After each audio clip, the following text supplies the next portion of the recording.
우리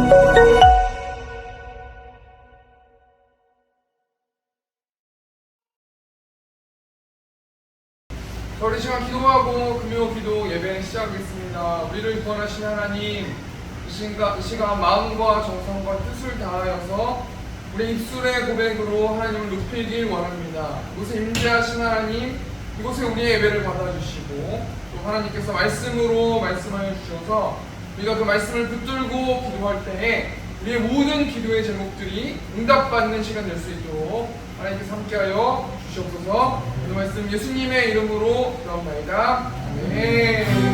주의 영성을 내가 드리니 찬양하겠습니다. 주의 음성을 내가 들으니 사랑한단 말이세. 믿는 마음으로 주께 가오니 나를 영접하소서. 다시 한번 생각하겠습니다.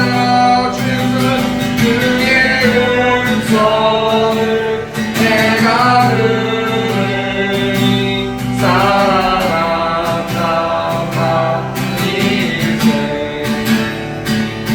믿는 마음으로 주께 가오니 나를 영접하소서. 내가 매일 십자가 앞에 너가 나이 나오니 그새 중에 흘린 고백이로써 나를 넘게 하소서. 주여 넓으신 은혜 베푸사 나를 바라보시고 나의 품은 주의 품같이 내게 하여 주소서. 내가 매일 십자가 앞에 너가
하루 뒤에 우리의 영원하신 하나님의 항상 항상 나를 붙드시니 어느 것에 가든지 원하지 않으는 주의 팔을 향이라.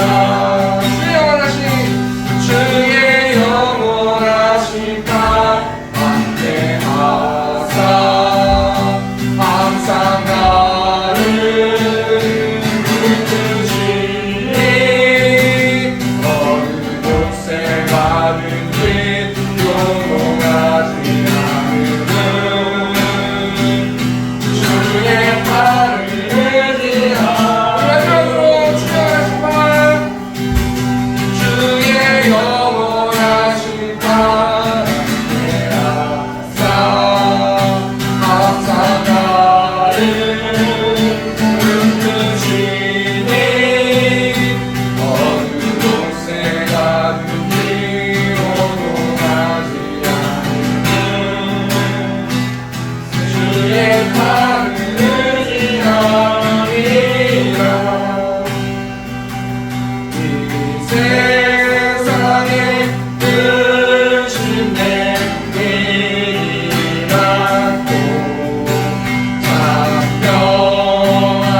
주 예수의 구원의 은혜로다. 참 기쁘고 즐겁구나.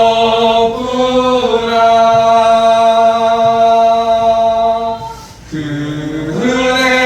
은혜를 영원히 누리겠네. 고 평안히 쉬리로나.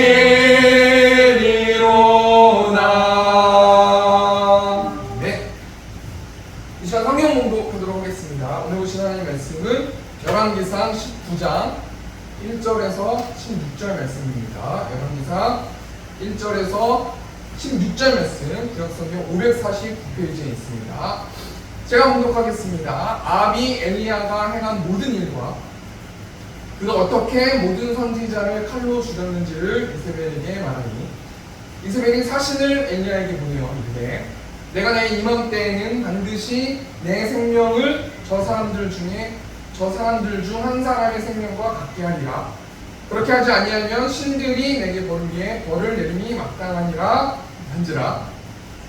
그가 이 형편을 보고 일어나 자기의 생명을 위해 도망하여 유다에 속한 브에세바에 이르러 자기의 사환을 그곳에 머물게 하고, 자기 자신은 광야로 들어가 하루쯤 가서 한 로뎀나무 아래에 앉아서 자기가 죽기를 원하여 이르되, 여호와여 넉넉하오니 지금 내 생명을 거두시옵소서.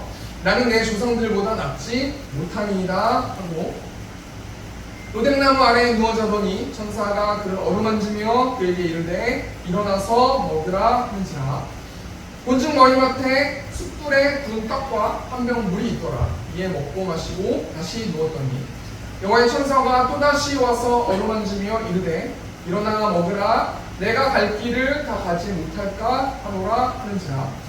이에 일어나 먹고 마시고 그 음식물에 힘을 의지하여 40주 40년에 가서 하나님의 산 호렙에 이르니라. 엘리야가 그곳 굴에 들어가 거기서 머물더니 여호와 말씀이 그에게 임하여 이르시되, 엘리야야 내가 어찌하여 여기 있느냐.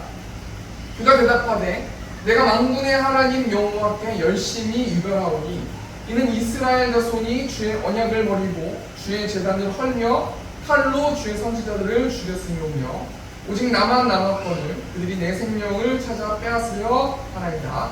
여호와께서 이르시되 너는 나가서 여호와 앞에서 산에 서라 하시더니 여호와께서 지나가시는데 여호와 앞에 크고 강한 바람이 산을 가르고 바위를 부수나 바람 가운데 여호와께서 계시지 아니하며 바람 위에 지진이 있으나 지진 가운데에도 여호와께서 계시지 아니하며 또 지진 후에 불이 있으나 불 가운데에도 여호와께서 계시지 아니하더니 불 후에 생리한 소리가 있는지라. 엘리야가 듣고 겉옷으로 얼굴을 가리고 나아가 굴 어디에 섬에 소리가 그에게 임하여 이르시되, 엘리야야 내가 어찌하여 여기 있느냐. 그가 대답하되 내가 만군의 하나님 여호와께 열심히 유별하오니 이는 이스라엘 자손이 주의 언약을 버리고 주의 제단을 헐며 칼로 주의 선지자들을 죽였으며 오직 나만 남았거늘 그들이 내 생명을 찾아 빼앗으려 하나이다. 여호와께서 그에게 이르시되 너는 내 길을 돌이켜 광야를 통하여 다메섹에 가서 이르거든 하사엘에게 기름을 부어 아람의 왕이 되게 하고 넌 또 nim시의 아들 예후에게 기름을 부어 이스라엘의 왕이 되게 하고 또 아벨모올라 사밧의 아들 엘리사에게 기름을 부어 너를 대신하여 선지자가 되게 하라. 네. 오늘은 열왕기상 19장 1절에서 16절 말씀 가지고 위로하시는 하나님이라는 제목을 가지고 하나님 말씀 나누도록 하겠습니다. 오늘 본문 말씀 보면은 어떤 사람이 나오죠? 엘리야라는 선지자가 나오는데요. 이 선지자는 구약의 대표적인 선지자예요. 우리가 어떻게 그것을 알 수 있냐면요. 누가복음 9장 말씀 보면은 베드로가 예수님은 그리스도시고 살아계신 하나님의 아들이십니다라고 고백한 이후에 예수님이 베드로와 요한과 야고보를 데리고 산에 올라가세요. 그게 여러분 다 아시겠지만 변화산 사건이거든요. 그 변화산 사건 때문에 모세와 엘리야가 예수님이 예루살렘에서 별세하실 것을 제자들에게 말하고 있어요. 이 모세와 엘리야가 그것을 말했다라는 건 뭐냐면 엘리야가 구약을 대표하는 선지자, 모세가 율법을 맡은 자 이렇게 해석할 수 있거든요. 그렇기 때문에 엘리야는 굉장히 구약의 대표적인 선지자이고 정말 힘이 있고 능력이 있는 선지자가 오늘 본 말씀에 나오는 엘리야라는 선지자란 말이에요. 근데 지금 엘리야가 어떤 상황이냐면요. 1절 말씀 한번 보니까요. 아합이 엘리야가 행한 모든 일과 그가 어떻게 모든 선지자를 칼로 죽였는지를 이세벨에게 말합니다. 지금 엘리야란 사람이 나오고 아합이란 사람이 나오는데 1절 보니까 엘리야가 행한 모든 일, 그 모든 일이 뭐라고 말하고 있습니까? 그가 어떻게 모든 선지자를 칼로 죽였는지. 그러니까 엘리야가 어떤 일들을 했는데 모든 선지자를 칼로 죽이는 일들을 했다는 거예요. 이 이야기가 뭐 여러분 다 아시겠지만요. 바로 전장에 나오는 열왕기상 18장 말씀에 나오는 제단에서 불을 붙이는 영적 전쟁을 통해서 엘리야가 바알의 선지자와 아세라 선지자를 격파했었던 장면이 나오는데요. 엘리야가 어떻게 제단에 불을 붙여서 바알의 선지자 450명과 아세라 선지자 400명을 물리쳐버립니까? 세 가지인데요. 첫 번째가 뭐냐면 무너진 여호와의 제단을 야곱의 12개의 돌로 고쳐서 다시 쌓았어요. 이것은 뭘 얘기하는 거냐면요. 무너진 예배의 자리를 점검했다는 거예요. 그리고 그 예배의 자리를 점검했을 때 야곱의 12개의 돌로 고쳤다는 것은 본질을 들어가서 예배를 본질로 돌아가기 위해서 점검했다는 거예요. 여러분 예배의 본질이 뭡니까? 십자가와 부활이라는 거거든요. 그러니까요. 엘리야가 바알의 선지자, 바알은 무엇을 상징해요? 재물과 여러 가지 우상을 상징한다는 거예요. 그것을 격파하기 위해서 영적 전쟁을 해서 불을 붙이는 전쟁을 했을 때 십자가 부활이라는 본질을 통해서 여호와의 제단의 수척함을 통해서 승리했단 말이에요. 두 번째가 뭐냐면요. 물통 4개에 물을 채워다가 번제물과 나무 위에 부었어요. 이것은 결론적으로 말하면 뭘 얘기하는 거냐면 다른 가능성을 차단하고 하나님이 시키는 대로 그 명령한 것을 순종하는 것을 볼 수 있거든요. 그리고 세 번째가 엘리야가 어떻게 제단에 불을 붙였어요? 이 모든 것이 주님의 말씀하신 대로 하는 것을 오늘 저들이 알게 없어서 하나님 내가 하나님의 뜻대로 순종한 것을 저들이 알게 하옵소서. 그럼을 통해서 불을 붙여주옵소서. 이 간절한 기도 이 세 가지를 통해서 엘리야가 제단의 기침을 통해서 아세라 바알 선지자 450명과 아세라 선지자 400명을 칼로 죽였단 말이에요. 그 일들이 바로 전장에 있었단 말이에요. 그것이 지금 열왕기상 19장 1절에서 말하는 엘리야가 행한 모든 일과 그가 어떻게 모든 선지자를 칼로 죽였는지에 대한 이야기인데요. 1절 말씀 보면은 이때 당시에 북이스라엘 왕이 누구냐면 아합이라는 왕이거든요. 근데 이 아합이라는 왕은 북이스라엘 7번째 왕이에요. 근데 이 아합이라는 왕이 이스라엘 왕들 중에서 가장 악을 많이 저질렀고 가장 우상 숭배를 했었던 왕이 이 아합 왕인데요. 이 아합 왕이 왜 그렇게 할 수밖에 없었냐면 이 아합 왕의 부인인 이세벨이라는 사람이 있었기 때문에 아합이요 자신의 아내 이세벨에게 결정권을 다 주고 있어요. 그러니까 한 나라의 리더십이 아합이라는 사람은 북이스라엘의 왕이기 때문에 율법서를 가까이 하고 하나님의 말씀을 듣고 의지를 담아서 행하면서 이스라엘을 치리하고 통치해야 되는데 그 율법서를 따르지 않고 보지 않고 하다 보니까 이세벨한테 잡혀가지고 모든 것들을 자신의 아내 이세벨에게 고하고 결정권을 준단 말이에요. 그러니까 오늘 1절에서 보니까요. 아합이 엘리야가 모든 선지자들 바알과 아세라 선지자들을 칼로 죽였다라는 것을 이세벨에게 말하고 있어요. 고하고 있단 말이에요. 그러니까 이세벨이 어떻게 일을 진행합니까? 그럼 먼저 이세벨은요 어떤 사람이냐면 고상한이라는 뜻을 가지고 있거든요. 이 이세벨이 대표적으로 믿는 신이 바알 신과 아세라 신이에요. 그러니까 이 이세벨이라는 사람의 내적인 그 마음은 겉모습은 고상하고 단아하고 세련된 사람일지 모르겠지만 이 이세벨을 꽉 잡고 있는 것이 풍요가 중요하고 다산이 중요하고 음란한 행위가 중요해요.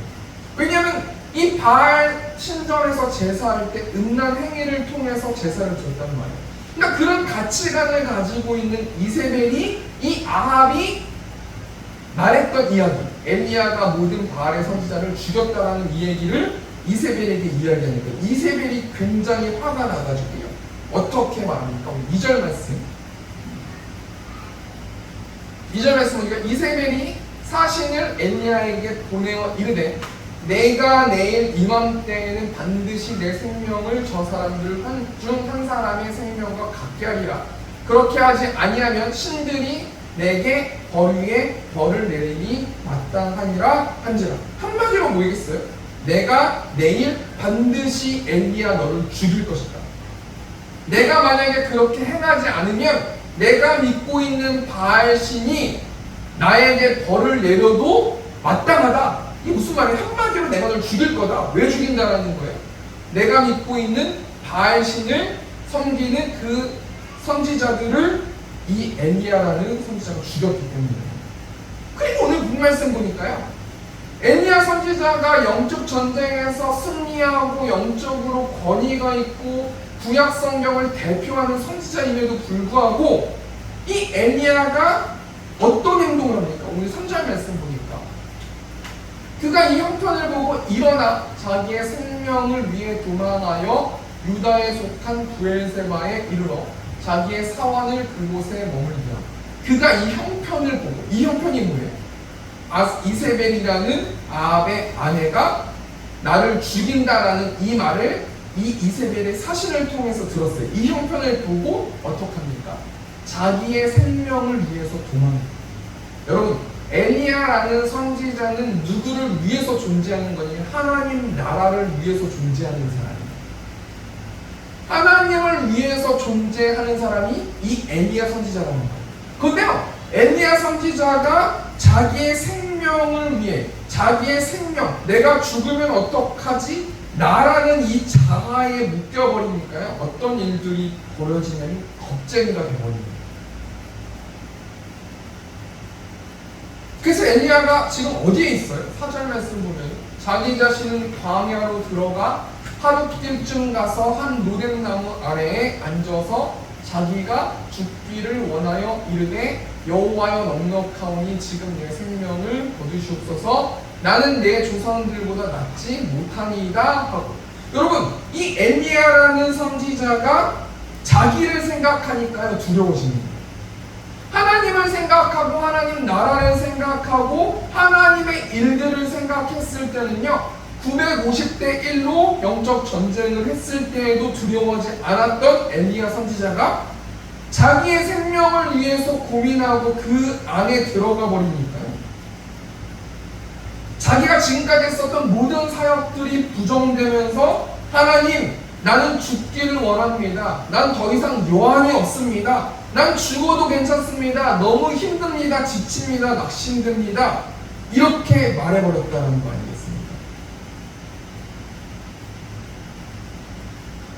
우리가 이 말씀 중에서 뭘 생각해봐야 되는 거냐면요, 나는 한 주 동안 5일 동안 살아가면서 나의 문제들 앞에서 하나님을 보고 있는가, 이 형편을 보고 있는가 우리가 한번 생각해 보아야 한다는 겁니다.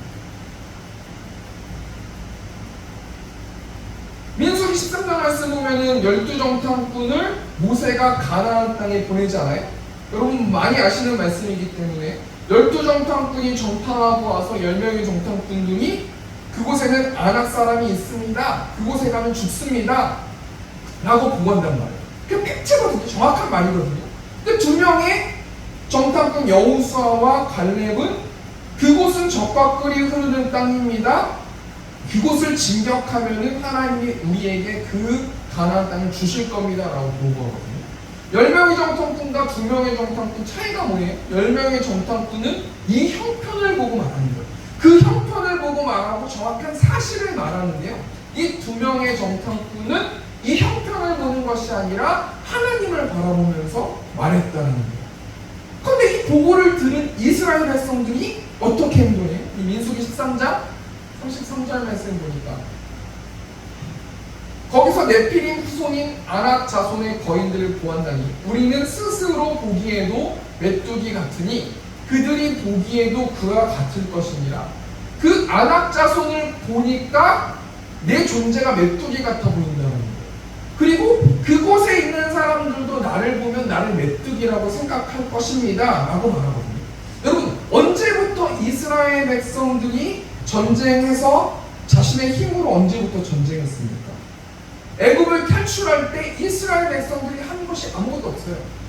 지금까지 이스라엘 백성들이 광야에 있으면서 만나와 메추라기와 함께 여러 가지 것들을 더 공급하신 분이 하나님이시고, 아말렉과의 전쟁에서 싸울 때에도 이스라엘 백성들이 총과 칼로 싸운 적이 단 한 번도 없다라는 거예요. 그런데요, 이스라엘 백성들이 하나님을 보지 않고 이 형편을 보기 때문에 두려워하고 낙담하고 낙심하고 있는 거 아니겠습니까? 그러니까 우리는 한 주 동안 뭘 놓고 영적 전쟁해야 되는 거냐면, 나는 이 형편을 보고 있는가? 하나님을 보고 있는가? 우리가 영적으로 전쟁했을 때 그 영적에 승리하면 기쁨이 있고 평안이 있고 만족이 있지만, 그 영적 전쟁에 승리하지 못하고 이 형편만 바라보고 있으면 좌절되고 낙심되고 안타까움이 벌어진답니다. 오늘 엘리야 선지도 마찬가지라는 거예요. 엘리야 선지자가 열왕기상 18장 말씀은 하나님을 바라보고 하나님의 힘을 가지고 전쟁하고 영적 전쟁했을 때는 승리했지만, 자신의 형편을 보고 자기 처지를 봤을 때는 낙담하고 광야에서 죽기를 바랐다는 거 아니겠습니까? 우리가 이 시간 무엇을 놓고 기도해야 되는 거예요? 하나님, 나를 보지 않고 세상을 보지 않고 하나님을 볼 수 있는 안목을 허락해 주시옵소서. 그래서 내가 이 형편만 바라보고 안 된다, 슬프다, 낙심된다라고 말하는 자가 아니라 하나님을 바라보고 야성을 가지고 영적 전쟁에서 나갈 수 있는 내가 될 수 있도록 인도해 달라고 기도해야 될 것이라는 거예요.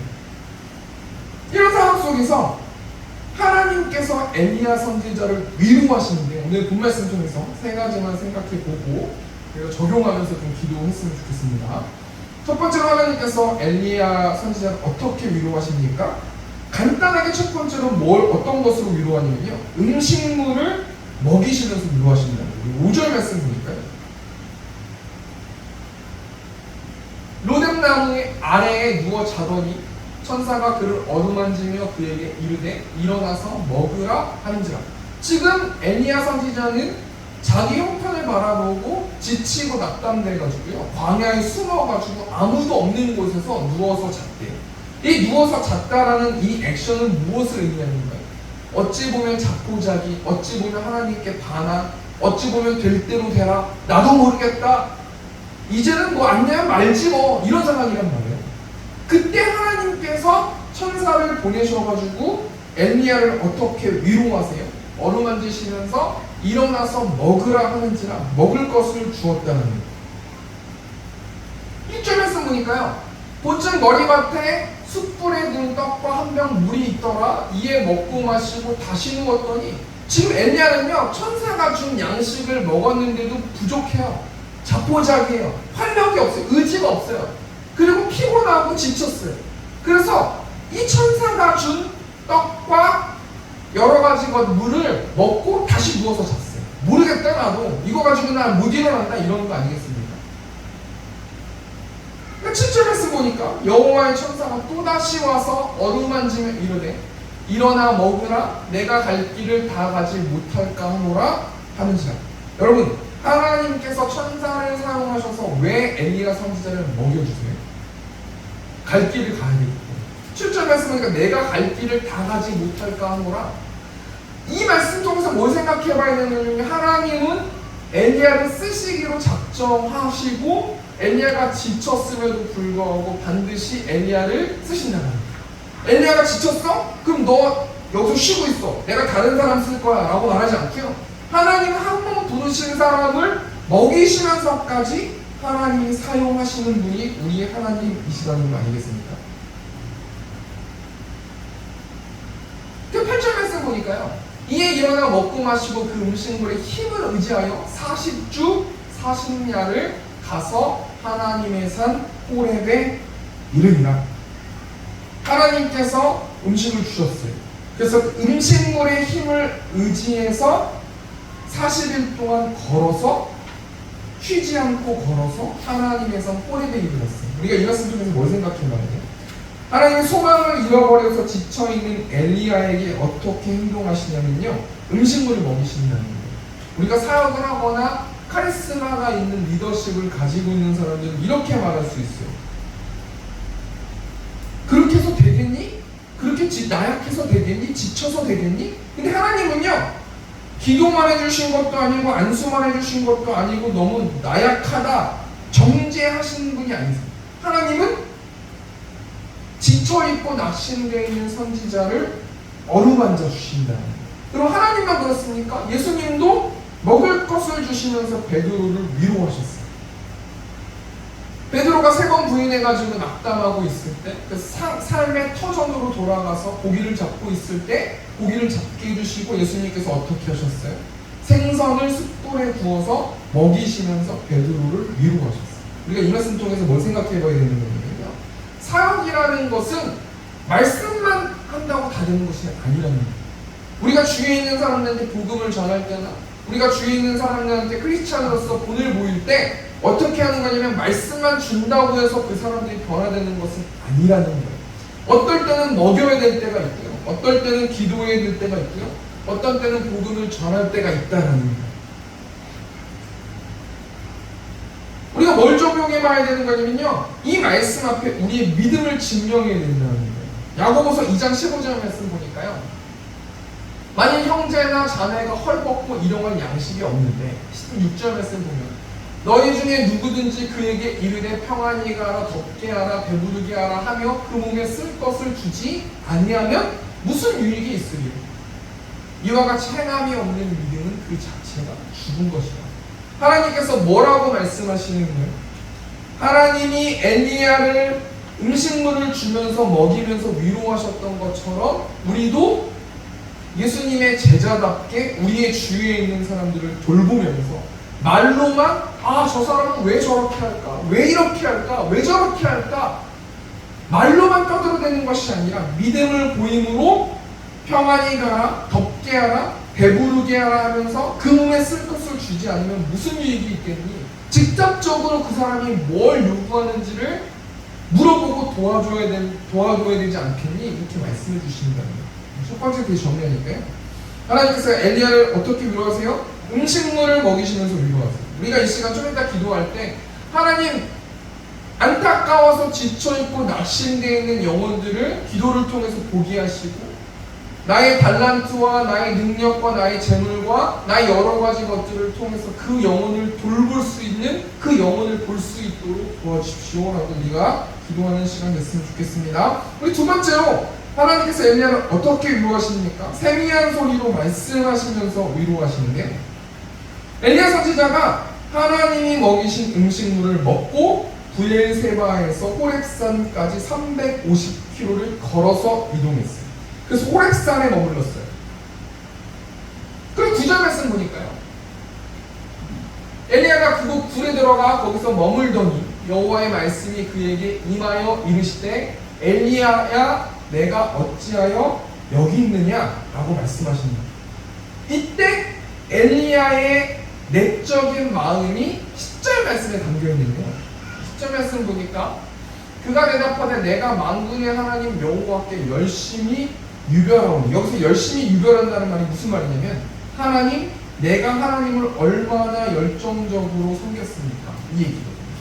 하나님, 내가 얼마나 하나님 말씀에 순종해서 열정적으로 하나님을 섬겼습니까? 그런데 이스라엘 자손이 주의 언약을 버리고 주의 제단을 헐고 칼로 주의 선지자들을 죽였음이오며 오직 나만 남았거늘 그들이 내 생명을 찾아 빼앗으려 하나이다. 여러분, 하나님을 바라보지 않고 나를 보거나 이 내 형편을 보면요, 어떻게 내가 느끼냐면요, 나만 남았구나, 나만 있구나, 이 세상에 나만 있구나, 나를 도와줄 수 있는 사람이 아무도 없구나, 나를 도와줄 수 있는 동역자가 아무도 없구나, 난 어떡하지? 내가 얼마나 하나님께 열심히 했습니까? 이렇게 말한다는 거예요.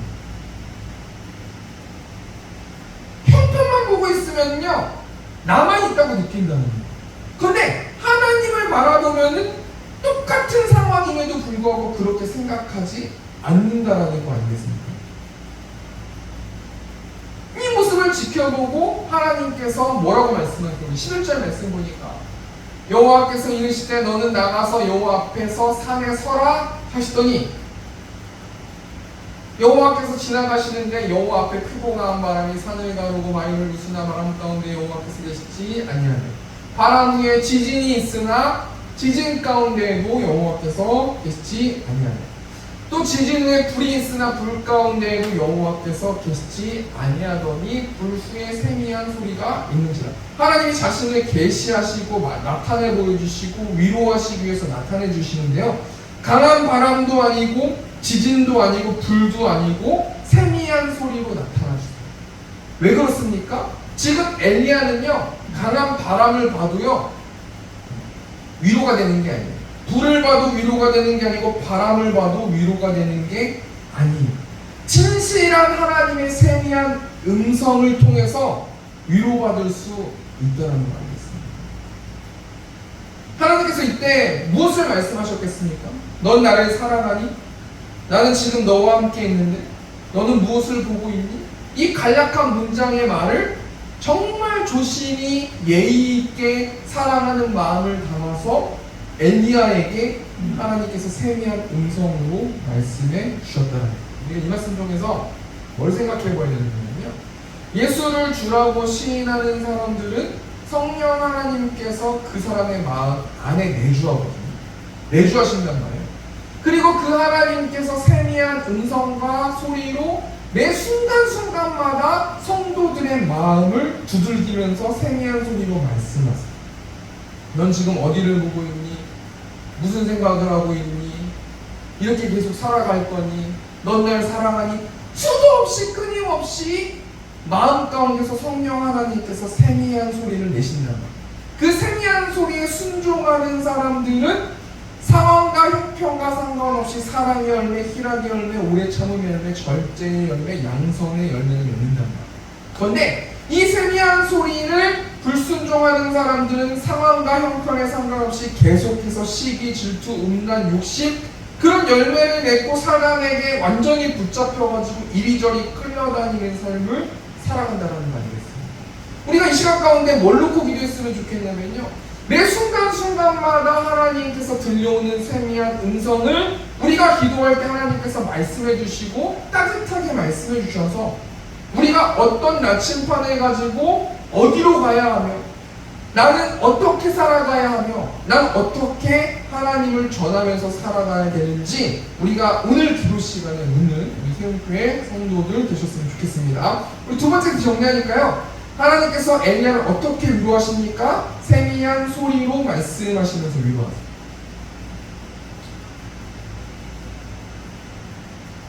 세 번째로 하나님께서 엘리야를 어떻게 위로하세요? 사명을 주시면서 위로하시는 게 우리 15절 말씀. 여호와께서 그에게 이르시되 너는 내 길을 돌이켜 광야를 통하여 다메섹에 가서 이르거든 하사엘에게 기름을 부어 아람의 왕이 되게 하고 너는 또 nim시의 아들 예후에게 기름을 부어 이스라엘의 왕이 되게 하고 또 아벨 모올라 사밧의 아들 엘리사에게 기름을 부어 너를 대신하여 선지자가 되게 하라. 하나님께서 엘리야를 어떻게 위로하시는 사명을 주시면서 위로하시는데요, 혹자들 어떤 사람들은 이렇게 이야기할 수 있어요. 사명을 주시는 것은 일을 시키는 건데 그게 무슨 위로입니까? 이렇게 생각하시는 분도 계실지 모르겠는데요, 제가 이 분위기를 제가 잘 아는데 어떻게 아냐면 제가 공부를 늦게 시작을 했어요. 신학 공부를. 그래서 제가 34살에 신학교 2학년이었어요. 쉽게 말해 대학교 2학년이었단 말이에요. 그때 34살이었는데요. 신학교 2학년 때 거의 저희 전도사들, 각반의 학우들이 전도사들이 반 정도가 거의 사역을 나가거든요. 보통 2학년 때 사역을 나가요. 신학교 2학년 때. 근데 저는 아무래도 드럼의 길만 열리고 예배팀이나 찬양팀의 길만 열리지 사역의 길이 열려지지가 않는 거예요. 그래서 방학 때 제가 뭘 했냐면요. 하루 종일 아침에 일어나가지고 성경 보고 정말 청학동에 온 것처럼 성경만 봤어요. 그러니까 저희 부모님이 얼마나 속이 상하셨겠습니까? 늦게 신학교를 가가지고 사역도 안 나가고 레슨만 하러 다니고 계속 하루 종일 성경만 보고 있는 그 아들의 모습을 보았을 때, 그리고 3학년 때가 됐는데 그때도 사역제가 전 열리지 않았거든요. 3학년이 되니까요, 각 반 하부들이 3분의 2 이상이 사역을 다 나갔어요. 그러니까 어떤 현상이 벌어지냐면요, 수업을 하고 나서 점심시간이 되면요, 각자 다 중고등부 사역 맡은 사람, 유초등부 사역 맡은 사람, 뭐 영어부 사역 맡은 사람 다 자기 사역 얘기는 거예요. 저는 거기서 뭐 한마디도 못하고 뭐가 뭔지도 모르고 그러고 있을 때에, 그렇게 기도하면서 뭐 청고상 기도원 다니면서 기도할 때에 하나님께서 사명을 주시면서 위로해 주시더라고요. 정말 저는 그때 당시에는 돈을 수천만 원을 나한테 준다고 했을지라도 기분이 그렇게 좋진 않았을 거예요. 사역의 길이 열리니까요. 그거보다 더 큰 위로가 없다라는 그 생각을 하게 됐는데요. 여러분, 엘리야는요, 지금 구약을 대표하는 선지자인데 사역이 멈췄잖아요. 자포자기였고 죽고 싶다라고까지 이야기할 정도로 완전 바닥에 있는 상태였단 말이에요. 여러분, 엘리야에게 억만금을 준들, 엘리야에게 수많은 사람들을 붙여준들 무슨 위로가 되겠어요? 근데 하나님은요, 사명을 주시기 전에 먹이시고 세미한 소리로 위로하시고 따뜻한 말로 위로하시고 의지를 담아서 전진하라고 위로하신, 그렇게 하신 다음에 결정적으로 뭘 이야기하는 거예요? 사명을 주시는 거예요. 이 세 가지의 사명이 어떤 공통점이 있어요? 사람을 세우는 공통점이 있는 거 아니겠습니까? 다윗에게 가서 하사엘에게 기름을 부어서 아람의 왕이 되게 하고, 예후에게 기름을 부어서 이스라엘의 왕이 되게 하고, 엘리사에게 기름을 부어서 선지자가 되게 하라. 무슨 말이에요? 사람을 세우는 일을 하라. 이제부터는 전진해서 의지를 담고 가라 라고 하나님께서 엘리야를 위로해 주시는 거 아니겠습니까? 우리가 이 시간 뭘 놓고 기도했으면 좋겠습니까? 하나님, 우리가 기도할 때에 하나님께서 지쳐있고 낙심되어 있는 엘리야에게 가라고 말씀하셨으니, 하나님, 지쳐있고 낙심된 우리에게도 하나님 사명을 보여주셔서 의지를 담고 순종할 수 있는 내가 될 수 있도록 인도해달라고 우리가 기도해야 된다는 말씀을 정리하겠습니다. 엘리야는요, 구약을 대표하는 선지자입니다. 예수님도 인정하셨던, 하나님도 인정하셨던 구약을 대표하는 선지자인데, 오늘 본문 말씀 전에 하나님을 바라보니까요, 바알 선지자와 아세라 선지자 950명과 당당하게 싸워서 이기고 모두 다 죽여버렸어요. 그런데 엘리야가 자신의 형편을 보고 자기의 처지를 생각하고 바라보니까 똑같은 상황임에도 불구하고 소망을 잃어버리고 죽기를 원했단 말이에요.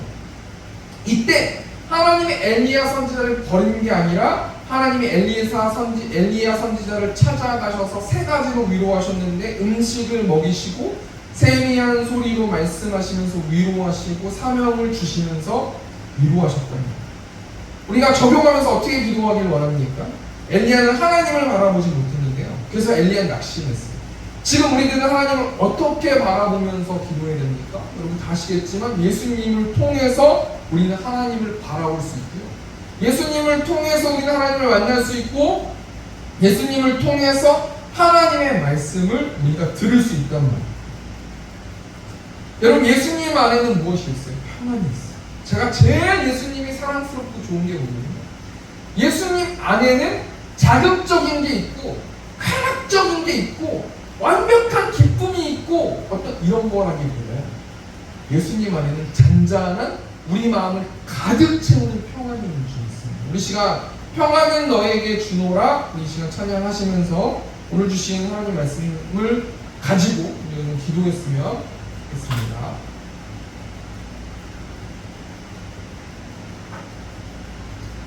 평안을 너에게 주노라. 세상이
기도했으면 좋겠습니다. 우리 시간 좀 간절히 기도했으면 좋겠는데, 하나님, 내가 하나님 형편을 보지 않고 하나님을 바라보면서 전진하는 내가 될 수 있도록 인도해 달라고 이 시간 처음에 주고 통성으로 기도하겠습니다. 주여, 우리 형평하신 하나님, 낙담하고 지쳐서 광야에서는 낙담하고 있는 엘리야에게 하나님 먹이시고 또 하나님 세미한 음성으로 말씀해 주시고 사명을 주신 하나님, 내가 낙담하지 않을 수 있도록 하나님 인도하여 주시고 하나님을 바라보면서 나아갈 수 있도록 아버지 붙들어 주실 줄 믿습니다. 매일의 삶 가운데서 삶의 형편을 바라보고 삶의 현실을 바라보면서 낙담하고 있는 그런 내가 되지 않게 하시고 하나님의 나라를 바라볼 수 있도록 하나님 인도하여 주시고 먼저 그의 나라와 의를 구하라고 하나님 말씀하셨사오니 하나님 그러나 모든 것을 채워준다고 하나님 말씀하셨사오니 하나님의 나라를 볼 수 있는 내가 될 수 있도록 하나님 인도하여 주시고 하나님의 일들을 볼 수 있도록 하나님 인도하여 주시고 하나님의 사랑을 볼 수 있도록 하나님 인도하여 주셔서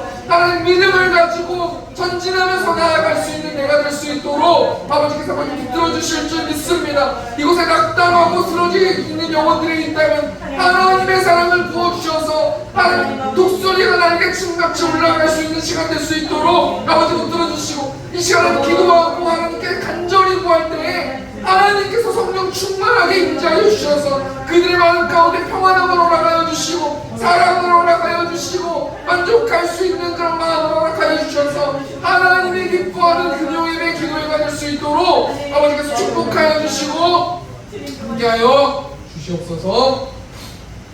이 시간 찬양 하나만 더 하겠습니다. 나의 갈 길 나가도록 1절 찬양하겠습니다.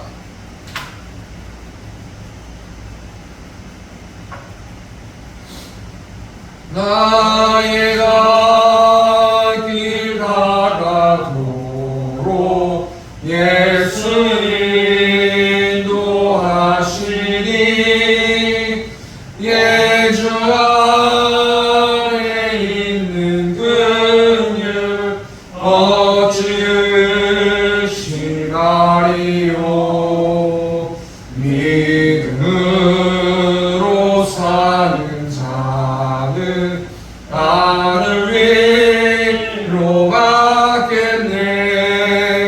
무슨 일을 만나든지 만사 영통하리라.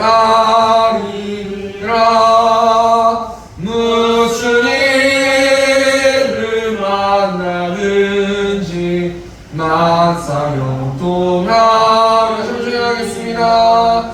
나의 갈 길 나가도록 예수 인도하시니 내 주 안에 있는 긍휼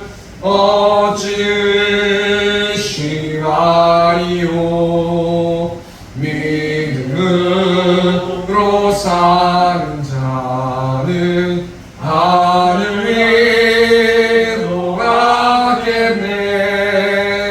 무슨 일을 만나든지 만사 영통하리라. 무슨 일을 만나든지 만사 영통하리라. 아멘. 우리 시간 공적으로 기도했으면 좋겠습니다. 하나님 세운교회를 한서교회 세워주셔서 하나님 감사합니다. 하나님만 예배하는 교회, 말씀으로 살아가는 교회, 서로 사랑하고 사랑을 나누는 교회, 복음을 전파하는 교회, 영적 전쟁에서 승리할 수 있도록 인도해 달라고, 또 재정 가운데 함께 해달라고, 특별히 우리 또 시온성 교회 가운데 함께 해주셔서 또 40일 작정 기도를 마치고 하나님의 전리품을 기다리고 있는 우리 시온성 교회 우리 강도사님 장로님 하나님의 사랑으로 덮어달라고. 그래서 우리 두 사역자들이 강건하게 하나님의 사역에 전진할 수 있는 우리 두 사역자들 될 수 있도록 인도해 달라고 우리 시간 처음에 주고 통성으로 기도하겠습니다. 주여, 우리가 공성하신 하나님, 우리 세움교회가 하나님이 주인된 교회임을 믿습니다. 하나님만 예배하는 성도들 될 수 있도록 하나님 인도하시고 우리 시간 기도할 때에 하나님 우상을 섬기고 있는 것이 있다면 그 우상들을 보여주시고 알 수 있도록 하나님 인도하여 주시고 예수 그리스도의 보혈을 통하여서 회개함으로 나아갈 수 있도록 하나님께서 붙들어 주실 줄 믿습니다.